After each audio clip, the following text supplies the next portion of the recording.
Vamos abrir a palavra de Deus em João, capítulo 4, dos versos 19 a 26. João 4, de 19 a 26. Senhor, disse-lhe a mulher, vejo que tu és profeta. Nossos pais adoravam neste monte.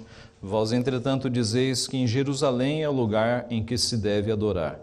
Disse-lhe Jesus, mulher, podes crer-me que a hora vem, quando nem neste monte, nem em Jerusalém adorareis o Pai. Vós adorais o Pai que não conheceis. Nós adoramos o que conhecemos, porque a salvação vem dos judeus. Mas vem a hora e já chegou, em que os verdadeiros adoradores adorarão o Pai em espírito e em verdade, porque são estes que o Pai procura para seus adoradores. Deus é espírito, e importa que os seus adoradores o adorem em espírito e em verdade. Eu sei, respondeu a mulher, que há de vir o Messias, chamado Cristo. Quando ele vier, nos anunciará todas as coisas. Disse-lhe Jesus, eu sou, eu que falo contigo. Vamos orar? Pai Santo, nós te somos gratos por tua palavra que edifica o nosso coração, que nos conduz em retos caminhos, ó Pai, que de fato é a base para tudo aquilo que nós cremos e tudo aquilo que nós fazemos. Nós te agradecemos porque de forma sobrenatural o Senhor inspirou homens separados pelo Senhor para escrever, ó Pai, um texto, uma mensagem a todo o teu povo eleito em todas as gerações. Te louvamos, Pai, porque tua mensagem foi preservada e conservada, inalterada, e hoje chega para abençoar a nossa vida, especialmente na forma como nós devemos te adorar, ó Pai. Te louvamos porque nós não estamos perdidos neste assunto, mas nós temos os princípios da tua palavra. Pedimos que o Senhor nos abençoe, então, que o Senhor corrija o nosso procedimento e que o Senhor, ó Pai, nesta noite, confronte os nossos pecados nesta área, e nos ilumine os caminhos, nos dando, Pai, a reta direção a que devemos seguir. Abençoa-nos, portanto, fala a cada coração nesta manhã, Pai. É o que nós te pedimos gratos e em nome de Jesus. Amém. Irmãos, na medida em que se multiplicam as denominações, especialmente as igrejas evangélicas, multiplica-se também as formas de culto. Cada igreja com uma forma diferente. E hoje é possível, numa mesma cidade, você encontrar igrejas com estilos de culto totalmente diferentes. Igrejas evangélicas, uma variedade enorme de cultos. Quando nós atentamos para a palavra de Deus, e nós vemos que a palavra de Deus é única e que ela nos dá apenas uma direção de culto, aí nós estranhamos essa diversidade. Essa diversidade não está correta. E o erro é que as igrejas, no assunto culto, elas não consultam a palavra de Deus. E fazem cultos, na maioria das vezes, mais para seguir os seus gostos e para copiar estilos e igrejas ao seu redor do que para serem fiéis à palavra. A grande questão, então, é como Deus deve ser adorado? Qual é a forma, qual é o tipo de culto que de fato agrada o nosso Deus? No texto em que nós lemos, nestes versículos, nós vemos que a mulher samaritana pergunta onde Deus deve ser adorado. Mas Jesus, além de responder a questão do onde, ele vai responder também o como. Como Deus deve ser adorado. E sobre isso, nosso Senhor Jesus diz que Deus deve ser adorado de duas formas. A primeira forma é em espírito. E nós encontramos essa resposta de Jesus já no verso 23. Mas vem a hora, e já chegou, em que os verdadeiros adoradores adorarão o Pai em espírito e em verdade. São estes que o Pai procura para seus adoradores. E no verso 24, Deus é espírito e importa que os seus adoradores o adorem em espírito e em verdade. A resposta é simples à primeira vista, mas profunda em significado. Duas formas de adorar a Deus. Em espírito é a primeira e a segunda é em verdade. O que significa adorar a Deus em espírito? Espírito, muitas vezes na palavra, faz oposição com carne, e é o caso aqui. Trata-se de adorar a Deus de forma espiritual, não de forma externa, de forma aparente, para servir apenas à vista, segundo a carne, segundo a letra fria da lei. É uma adoração interna, é uma adoração espiritual. A mulher estava muito interessada na forma de culto. Assim que Jesus revelou a vida e os pecados dela, ela mudou de assunto e ela foi para o culto. Em que monte se deve adorar? Nossos pais dizem que é em Gerizim. Vocês judeus dizem que é em Jerusalém. Ela foi para o assunto culto. Mas essa mulher não adorava Deus em espírito. Ela estava muito preocupada com a forma. Em que monte se deve orar? Mas a vida dessa mulher não era uma vida de adoradora. Não era uma vida de mulher piedosa. Ela tivera 5 maridos e agora tinha um caso. Era uma mulher adúltera, no mínimo, talvez uma prostituta. Ela estava muito interessada na forma, mas ela não tinha vida com Deus. Ela não tinha o interior voltado para Deus. E a primeira resposta de Jesus é: Deus é espírito e importa que os seus adoradores o adorem em espírito. Ora, os judeus da época, tanto os da época de Jesus quanto os judeus do passado, também pecaram muito aqui. Porque eles tinham uma forma de adoração certa, mas com o espírito errado, com a disposição errada. E foi contra esta atitude que o profeta Jeremias, por exemplo, disse ao povo: circuncidai-vos para o Senhor, circuncidai o vosso coração, ó homens de Judá e moradores de Jerusalém, para que o meu furor não saia como fogo e não haja quem o apague por causa da malícia das vossas obras.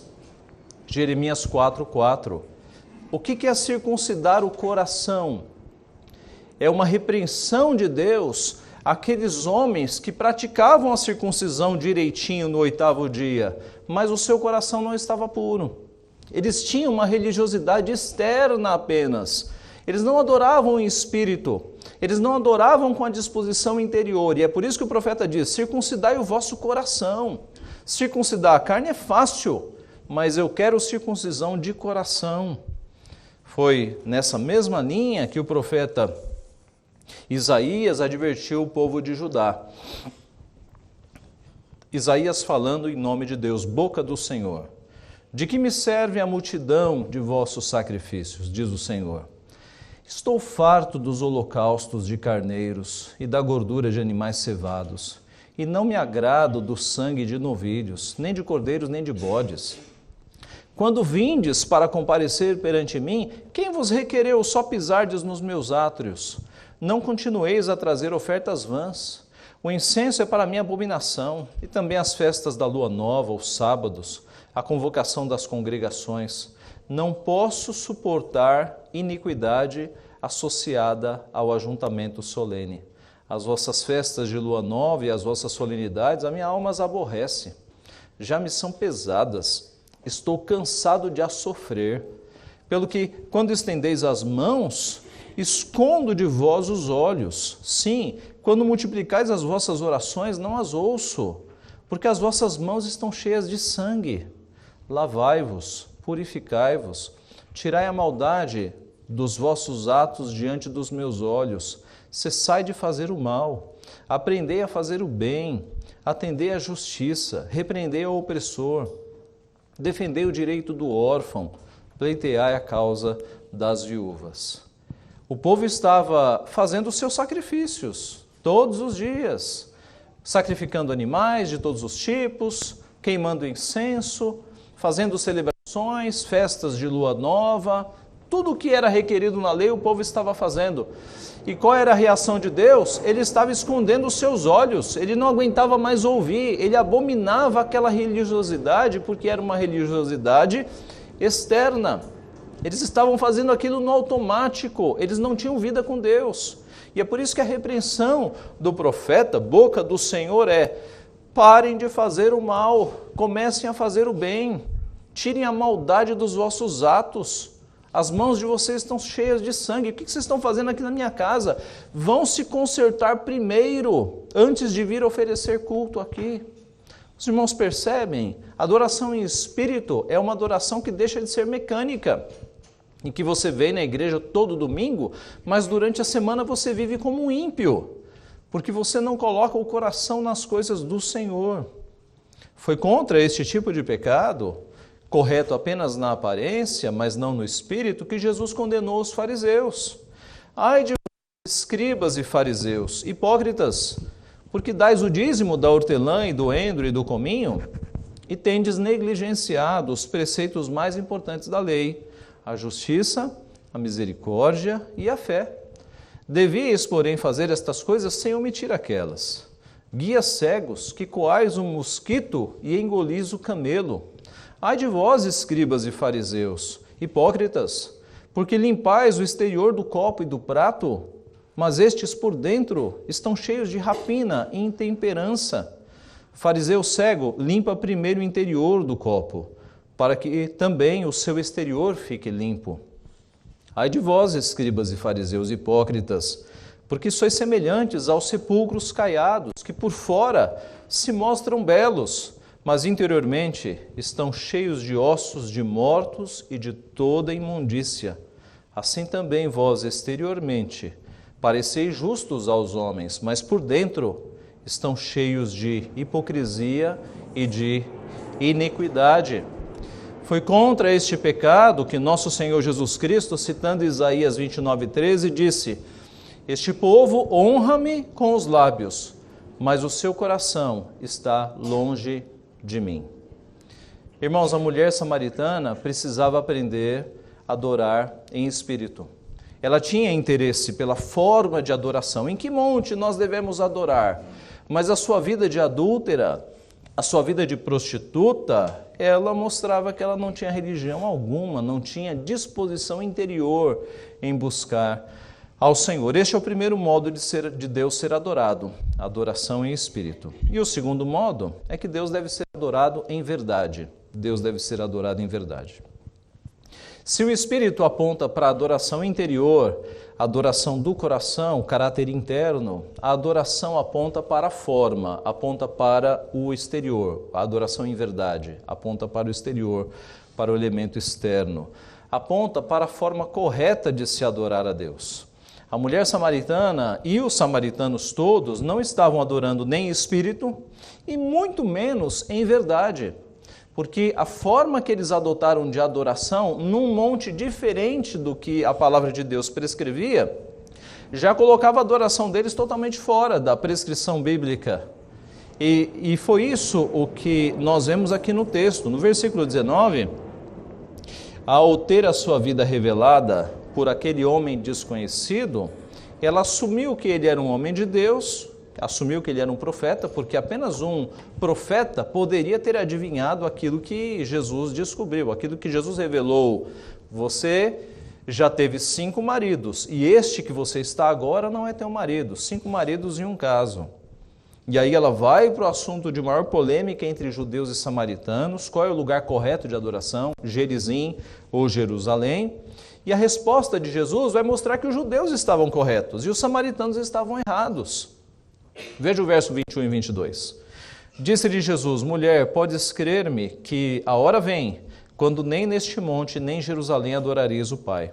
Vós adorais o que não conheceis, nós adoramos o que conhecemos, porque a salvação é dos judeus. Vai chegar a hora, e já chegou, em que essa discussão entre montes, ela vai passar. Mas, no momento, vocês estão errados. Vocês adoram o que não conhecem. Nós, judeus, adoramos o que conhecemos, porque a salvação vem dos judeus. Quando Jesus fala, a hora vem, é que dentro da revelação progressiva de Deus, mostrando no decorrer da história, revelando o seu plano progressivamente, eis que ele chega na revelação do Messias e no tempo em que não apenas Israel será o povo de Deus, mas todos os povos, todos os gentios. Isso já estava profetizado em Gênesis. Em Gênesis nós já tínhamos a promessa do Senhor de que em ti serão benditas todas as nações da terra. Os profetas, eles davam como que flashes daquilo que aconteceria no futuro. E eis que chegou a hora em que isso de fato vai acontecer. Ora, Jesus está falando de adoração verdadeira como uma samaritana. e a partir da morte e ressurreição de Cristo, e a partir do Pentecostes, explicitamente, quando as línguas, os idiomas anunciam a salvação de Cristo para todos os povos, é que acontecerá o que Paulo disse na sua carta, que a oliveira seria enxertada, de que outras nações seriam povo de Deus, seriam nação santa, sacerdócio real, como diz o apóstolo Pedro. Então chegou o tempo em que os gentios, os outros povos, serão incorporados no povo de Deus. E agora a salvação não é só dos judeus, a salvação é de todos os povos. Mas quando Jesus fala que a salvação vem dos judeus, então, ele está demonstrando que a salvação vem dos judeus, porque, como diz Paulo em Romanos 2, aos judeus foram confiados os oráculos de Deus. Foi ao povo judeu, o primeiro povo eleito que Deus escolheu, para que este povo fosse vitrine do Senhor, mostrando a sua glória, e para que esse povo fosse a base de onde nasceria um Messias não apenas para os judeus, mas agora para todos os povos. E eis cá estamos nós, brasileiros, salvos pelo Senhor Jesus. Brasileiros de todas as raças, não é? Orientais, de sangue africano, de sangue europeu, essa mistura que é o Brasil. Todos estamos agora adorando o nosso Redentor, o nosso Messias. Adoração em verdade significa então adoração com a forma correta. E qual é a forma correta, meus irmãos, de adorarmos a Deus? Por que as igrejas têm formas tão diferentes? Eu repito, porque se distanciaram da palavra. Porque se eles estivessem na palavra, eles teriam alguns princípios que eu vou mencionar aqui, cada princípio daria um estudo. Mas como é que deve ser o culto bíblico? Primeiro, ele deve ser orientado pela palavra. O Deus que é cultuado, ele dá instruções de como ele quer ser cultuado, onde? Na Bíblia. Então é um culto orientado pela palavra. Segundo, é um culto que tem Deus no centro, que não tem o homem no centro. O culto não deve ser feito para agradar a homens, para cultuar artistas, para pessoas receberem aplausos.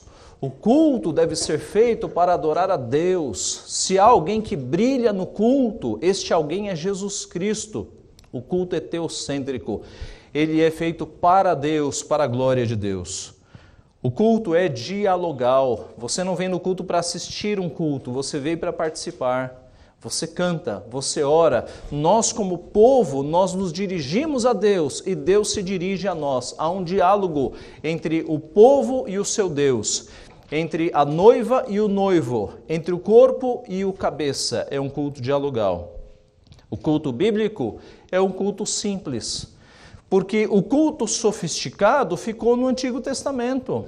No Antigo Testamento você tinha mais de 30 tipos de sacrifícios, você tinha móveis escolhidos e feitos pelo Senhor no tabernáculo e depois no templo, você tinha cores, era um espetáculo para os olhos, era um culto sofisticado. Mas eis que quando veio Jesus Cristo, toda aquela simbologia ficou para trás. E agora o culto é simples, meus irmãos. Nós temos aqui microfone, luz, órgão, violão, mas se nós estivéssemos neste momento sem energia, nós cultuaríamos a Deus da mesma forma. Aliás, eu confesso que de vez em quando eu fico torcendo para acabar a energia, para a gente mostrar que é possível nós cultuarmos a Deus apenas nós, pedras vivas do corpo de Cristo, sem elementos externos. Os elementos são a bênção, graças a Deus, pela vida da dona Janete, do Vitor, do Timóteo, Saor, Raíssa, vou dar todos os nomes agora. Graças a Deus, os diáconos, todos que nos auxiliam no culto.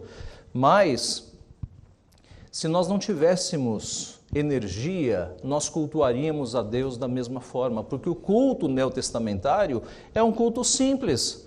Deus requer que o seu povo esteja diante do Senhor. Quantos povos neste mundo, ainda embaixo de perseguição, meus irmãos, se escondem em algum cômodo de casa, escondido, secreto, e ali, na simplicidade de servos do Senhor, adoram ao Senhor, e Deus os abençoa, povos que estão embaixo de perseguição. O culto bíblico é simples, e o culto bíblico é reverente, porque nós consideramos que Cristo está aqui no nosso meio, aceitando a adoração. E, meus irmãos, se o presidente da República, Michel Temer, entrasse nesse recinto, muitos de nós teríamos um temor, uma reverência. O presidente da República está aí, cuidado com o que vamos falar, como nós vamos nos portar. E o que dizer do Rei dos Reis aqui no nosso meio, recebendo o nosso culto? O que dizer do Messias esperado por várias gerações, por séculos, aqui no nosso meio espiritualmente, invisivelmente? Por vezes nós nos esquecemos disso, meus irmãos, porque ele está invisível, não é? Mas se ele se fizesse visível aqui no nosso meio, qual seria o nosso temor? Então tenhamos este temor, mesmo ele estando aqui invisível, aceitando adoração. O culto bíblico deve ser reverente. Nós estamos diante do Rei dos Reis. E por isso não cabe no culto bíblico piadinhas, chacotas, irreverências, coisas que atentam contra a alta autoridade do Rei dos Reis. Então, o culto, em verdade, é um culto feito de acordo com a palavra. E na medida em que as denominações começarem a se voltar para a palavra de Deus, os cultos vão começar a aparecer-se mais, a serem mais homogêneos, porque a palavra de Deus não dá base para essa variação de cultos que nós temos por aí, meus irmãos. Agora é importante dizer o seguinte, que a palavra verdade usada aqui em João 4, na verdade são duas palavras. O grego tem uma riqueza e uma precisão de sentidos que a língua portuguesa não tem. Neste texto, em João 4, João usou de propósito duas palavras. Desculpa citar o grego, mas são palavras a primeira é até do nosso dia a dia. A primeira palavra citada por João é aletheia, que até é nome de meninas hoje, né? Que é a verdade em oposição à mentira. Mas João também usa outra palavra, que é aletinós. Aletinós é verdade em oposição a simbólico. E aqui nós temos uma riqueza interessante de significado. Porque se por um lado o nosso culto tem que ser verdadeiro de acordo com a forma da palavra de Deus, por outro, seguindo o aletinós, ele é um culto real, ele não é mais um culto simbólico. O simbolismo ficou para o Antigo Testamento. Hoje nós temos a pessoa real, porque aqueles símbolos apontavam para quem? Apontavam para Cristo. E agora nós temos Cristo, nós não precisamos mais de símbolo. Ora, por que você quer a fotografia se você tem a pessoa visitando a tua casa? O real é muito melhor do que o simbólico. E os símbolos ficaram no Antigo Testamento. É por isso que o João usa aqui a letinós. João não, é por isso que Jesus usa uma linguagem nesse sentido. De que adorar em verdade tem a ver com a adoração real do Novo Testamento. A mulher samaritana, ela ainda estava com a mente do Antigo Testamento, uma adoração geograficamente localizada. Escuta, a gente deve adorar neste monte ou naquele outro monte?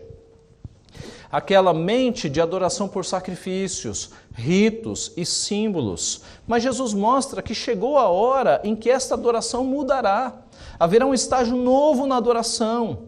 Agora ela não será mais simbólica. Jesus Cristo diz: vem a hora e já chegou em que os verdadeiros adoradores adorarão o Pai em espírito e em verdade. E no verso 21, podes crer-me que a hora vem quando nem neste monte nem em Jerusalém adorareis o Pai. Passou essa época de adorar a Deus em montes.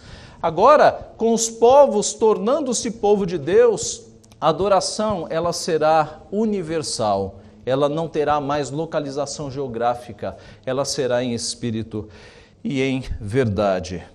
Paulo diz o seguinte, Colossenses 2,17, porque tudo isso tem sido sombra das coisas que haviam de vir, porém o corpo é Cristo.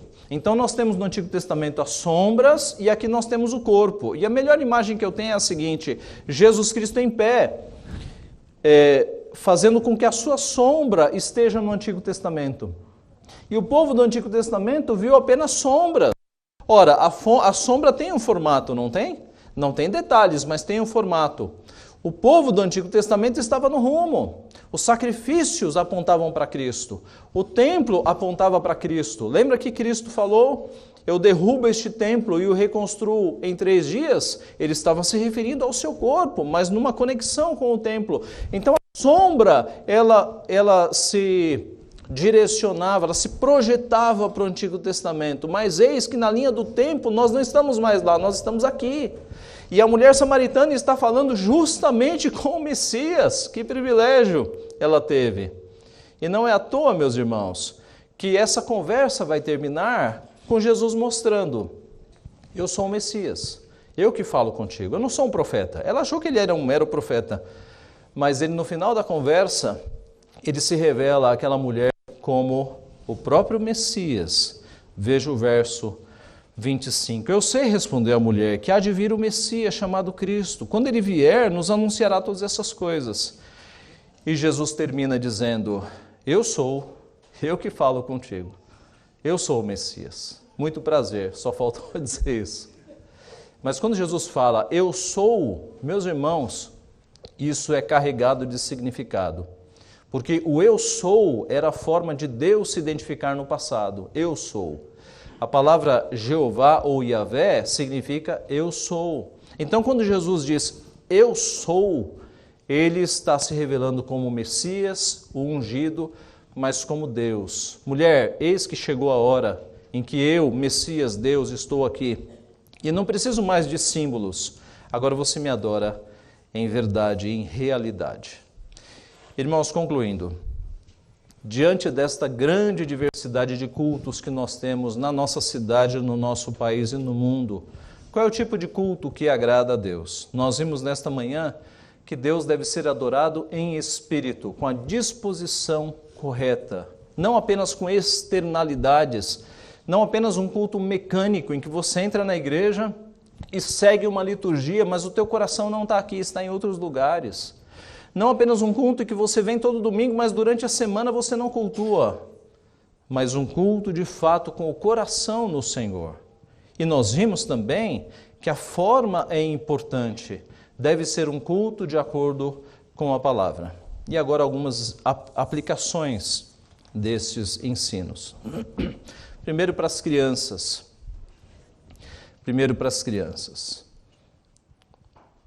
Quando você vem na igreja, você adora o Senhor.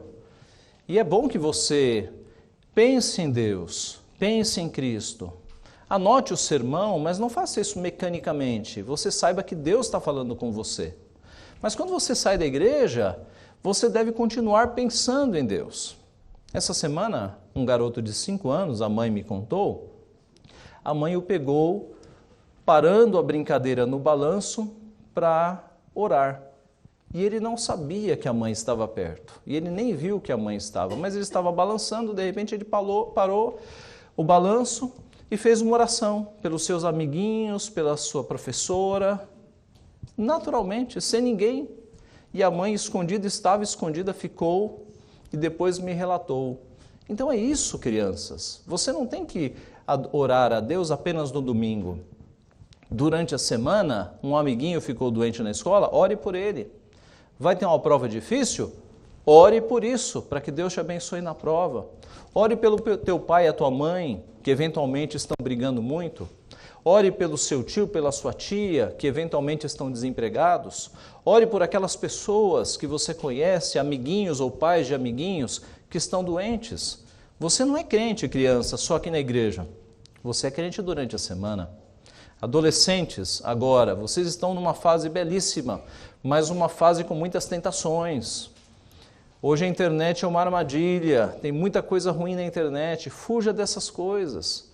Seja um adolescente firme no Senhor, venha à igreja, cultue a Deus na igreja, mas saiu da igreja, fortaleça-se em oração, ore todo dia, leia a Bíblia todo dia, porque a tua vida, adolescente, não é fácil nessa geração. Você tem muitos colegas, meninos e meninas, adolescentes, que não servem a Cristo e vão vir com muita coisa errada e já vieram com coisas erradas para vocês. E você tem que fazer o quê? Você tem que se firmar em Deus para vencer essas tentações, e elas serão muitas. Então, adolescente, não é ser crente apenas aqui na igreja, mas é usar o arsenal, a munição que você recebe na igreja para você ser forte durante a semana, inclusive influenciando aquela tua amiguinha que está com vida errada, aquele teu amigo que está com vida imoral, que está aceitando fumar uma maconha, algum tipo de droga, entendeu? A tua missão durante a semana é tentar trazer esses teus amigos para Cristo. Uma aplicação para os jovens. Não seja como a mulher samaritana, interessada em debates teológicos. Quando ela viu que ele era um profeta, opa, vou aproveitar. E vamos no ponto teológico. Mas com vida imoral. E eu falo agora para os jovens, especialmente interessados em teologia reformada. E nós temos vários aqui, graças a Deus. Não adianta nada você estar altamente interessado em teologia reformada se você não tem vida com Deus. Se apenas o interesse mental. Você está igual a mulher samaritana. Ela estava interessada em assuntos teológicos, mas com que vida? Uma vida imoral. Não seja assim. É preciso ter a doutrina correta, sim, mas o coração não pode estar torto. É preciso ter a mente correta, mas o coração não pode estar doente. É preciso ser santo na doutrina e santo na prática também. Ortodoxo na doutrina, mas ortodoxo no meu dia a dia, nos meus relacionamentos também. É preciso ter a doutrina correta na mente, mas não pode ter um coração de pedra, que não ama, que não se compadece dos seus irmãos. Eu vejo na internet e nas redes sociais alguns elementos que estão brigando lá por teologia, por calvinismo, mas não mostram nenhum pingo de piedade, não mostram nenhum pingo de amor, nenhum pingo de paciência, de longanimidade. Estão brigando pela coisa correta, mas não tem piedade no coração. A mente certa, o coração errado. Então, jovens, cuidado. Busque piedade no Senhor. Você foi chamado para ser um discípulo de Cristo antes de ser um leitor de João Calvino, de Martinho Lutero, etc, etc, etc. O teu compromisso primeiro é com Cristo Jesus. Estes homens seguiam a Cristo, mas o teu compromisso primeiro é com Cristo. Uma aplicação para adultos de uma forma geral. Não seja como os judeus que prestavam o culto correto na forma, mas o seu coração estava longe de Deus. Irmãos, graças a Deus, nós temos aqui um culto correto, um culto bíblico, na forma. Mas que tragédia será e que tragédia é quando nós temos um culto correto, mas saiu do domingo, você não segue mais a vida com Deus. E você não está disposto a mudar. E você não se abre para mudança. E o teu coração está endurecido. Nós corremos um perigo de entrar aqui domingo após domingo e continuarmos vivendo durante a semana os mesmos pecados. Não haver mudança.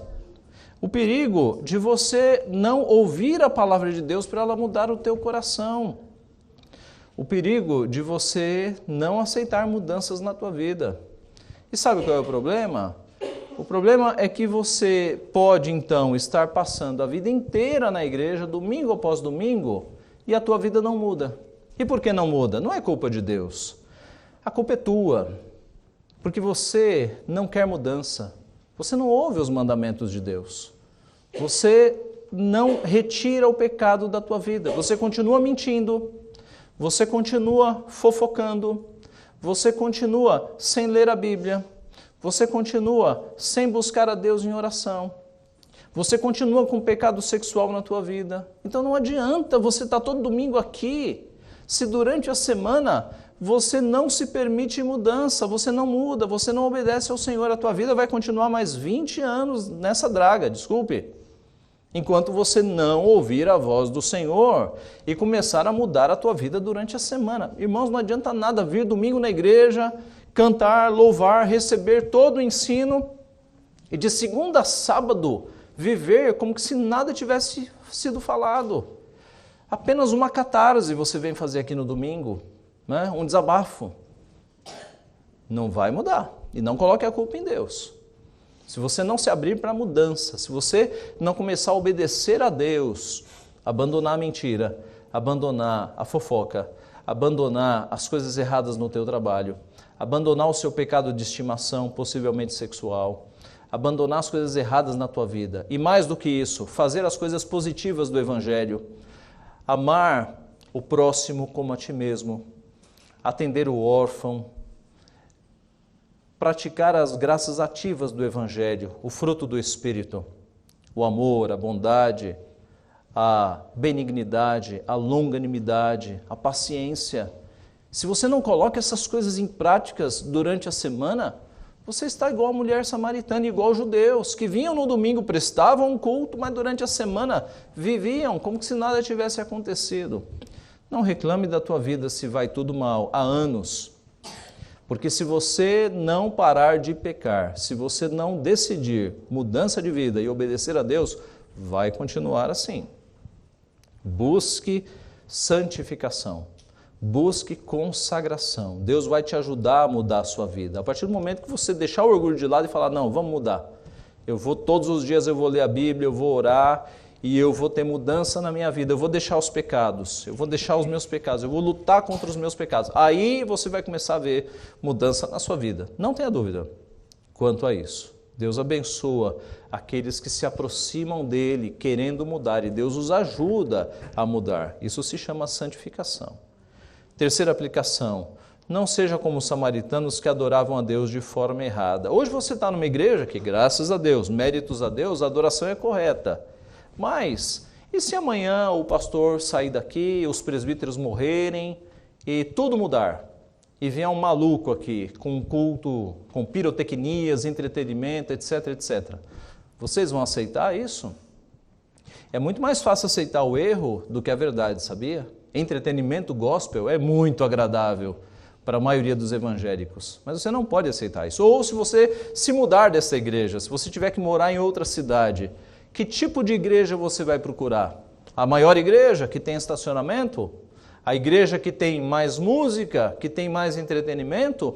Ou você vai procurar uma igreja em que a palavra de Deus seja pregada, em que o culto seja um culto reverente, um culto simples, um culto que de fato adore o teu Deus? Hoje está tudo bem, mas prepare-se, porque eu já vi isso acontecer. Eu já vi pastores firmes saírem de uma igreja e a igreja bagunçar depois. E aí você fica falando, o que os crentes estavam fazendo lá que deixaram a igreja bagunçar? É porque os crentes estavam confiando no pastor, não era uma convicção própria de que o culto é correto, feito de acordo com a palavra de Deus. Mudou o pastor, mudou o culto. Isso não pode acontecer. Prepare-se, esteja preparado para que você sempre cultue a Deus de forma correta. Que Deus assim nos abençoe, irmãos. Amém.